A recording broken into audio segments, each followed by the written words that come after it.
हाय Insta family, आता ह्या 2-3 comment व्यवस्थित वाचा. हा काय म्हणतोय, तू माझी राणी मी तुझा राजा, माझ्यासोबत लग्न करते का, तुला मुंबईला फिरायला नेतो.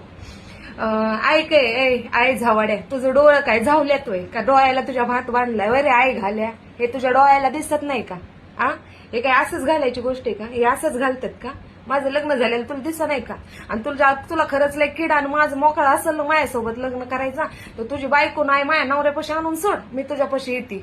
आई झावड्या कमेंट काय करतोयस तू? तुला काय असंच बैल सोडला? एका व्हिडिओला झालं, दुसऱ्या व्हिडिओला झालं आय लव्ह यू म्हणतो. आय लव्ह यू टू दादा, दाद्या म्हणते तुला काय? आई झावड्या दादाच्या शब्दाचा ना प्रामाणिकपणे आहे का नाही, जास्त असा घाणेरडा उल्लेख करू नकोस काय. आणि काय तुझ्या अरे भंगरी कमेंट करतोय, तुला गांडीत बुडात दम असेल तर नंबर सेंड कर रे तुझा आणि ऍड्रेस सेंड कर, चल मी तुझ्यासोबत लग्न करायला येते. आहे का तुझ्या बुडात दम? एका बापाची पैदास अवलाद असेल तर करशील नंबर सेंड.